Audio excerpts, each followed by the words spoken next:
Hello, salut les mamans solo. Dans le podcast d'aujourd'hui, on va parler du chemin vers l'épanouissement pour les mamans solo. On va voir ensemble 3 étapes concrètes pour pouvoir s'épanouir lorsque l'on se retrouve maman solo soudainement pendant la grossesse ou lorsque les enfants sont déjà présents. Déjà, bienvenue sur cette chaîne. Je suis Leslie, si tu ne me connais pas. Je suis ici parce que j'ai à cœur d'aider les mamans solo comme moi et j'ai l'intime conviction que c'est à travers 3 piliers, que sont les finances, le bien-être et les enfants, que notre communauté va pouvoir se réaliser et s'épanouir.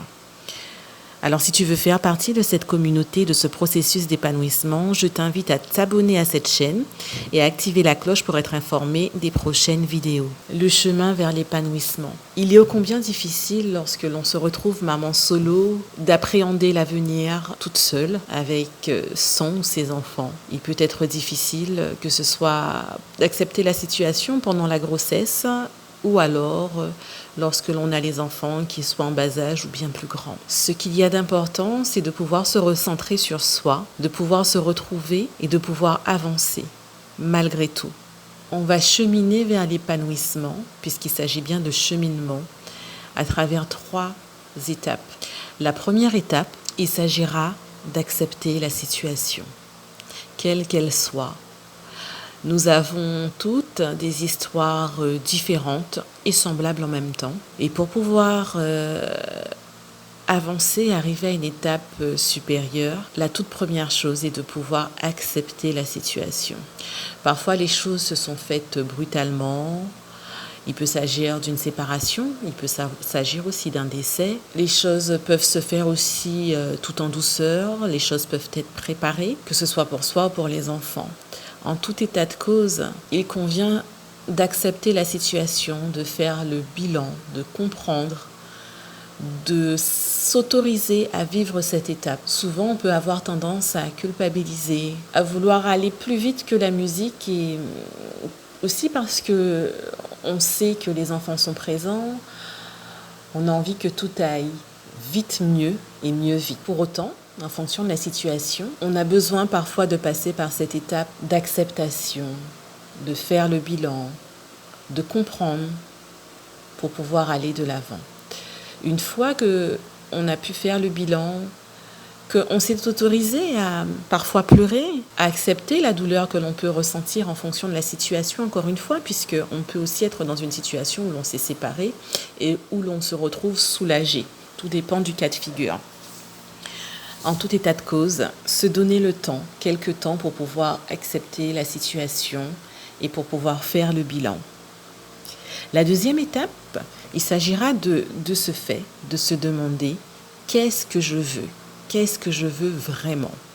Maintenant que je me retrouve seule, enceinte, ou seule avec mes enfants ou mon enfant bas âge, ou seule avec mes enfants qui sont bien plus grands, qu'est-ce que je veux ? Qu'est-ce que je veux pour moi ? Qu'est-ce que je veux pour mes enfants ? Qu'est-ce que je veux dans la vie ? De cela, on pourra se fixer des objectifs.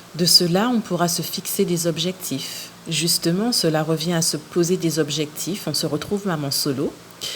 Et comme je l'intitule dans la chaîne, s'épanouir, on peut le faire à travers 3 piliers, que sont les finances, le bien-être et le versant avec les enfants. Donc, quels sont mes objectifs ? Quels sont mes objectifs financiers ? Quels sont mes objectifs pour me réaliser ? Quels sont mes objectifs de bien-être ? Qu'est-ce que je veux ?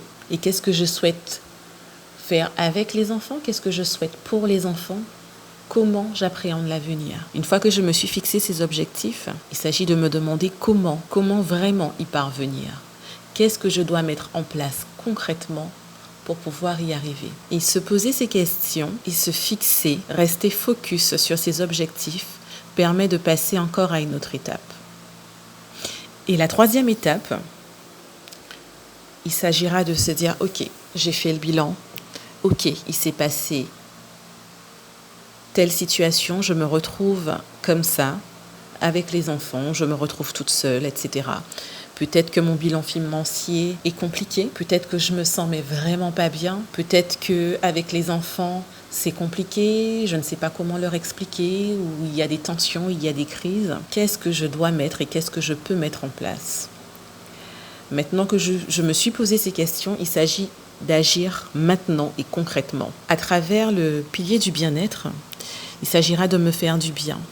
Alors me faire du bien, ça peut être passé par l'alimentation, manger sainement. Ça peut être s'aimer un peu plus chaque jour, se retrouver en tant que femme, se faire belle, se sentir belle, se donner le droit d'être belle, se retrouver. Concrètement, ça peut être se faire une nouvelle coupe, aller chez le coiffeur et se faire une nouvelle coupe, se faire belle. Si on n'a pas l'habitude de se maquiller, se dire bon ben aujourd'hui à partir de maintenant s'égayer avec un petit rouge à lèvres par exemple. Si on a l'habitude de se maquiller, affiner son maquillage, se reprendre en main en fait, faire du sport. Faire du sport, on le sait toutes et tous, pourtant on ne le fait pas forcément. Mais à partir du moment où on s'est fixé cet objectif, si on s'accorde un temps, ne serait-ce que 3 fois par semaine, ne serait-ce que 10 minutes, ne serait-ce que tous les jours 5 minutes, de faire un peu de sport, cela permet de se sentir mieux. Et ensuite, il s'agira de passer du temps de qualité avec les enfants, pouvoir leur expliquer la situation. Et même si on est enceinte, parler à son bébé dans son ventre et lui expliquer la situation, lui expliquer ce que l'on souhaite, lui expliquer pourquoi c'est difficile en ce moment et ce que l'on souhaite. Et bien sûr, se dire que l'on y arrive, que l'on va y arriver, que l'on va y parvenir. Voilà pour les 3 étapes vers l'épanouissement. Il s'agit de ce cheminement, bien sûr, il s'agit de prendre le temps et de cheminer vers cet épanouissement. Alors, épanouissement propre à chacun, puisqu'on n'a pas toutes les mêmes objectifs, tout le même parcours de vie. Mais il s'agit à travers les finances, le bien-être et le partage avec les enfants, de pouvoir s'accroître, se réaliser. Alors, si tu es toujours là en train de m'écouter, c'est que tu es certainement concerné par cette situation de maman solo. Alors je t'invite vivement à mettre le pouce et à t'abonner en cliquant sur la cloche et en activant les notifications pour être au courant des prochaines vidéos. Et je te dis à ciao pour une nouvelle vidéo.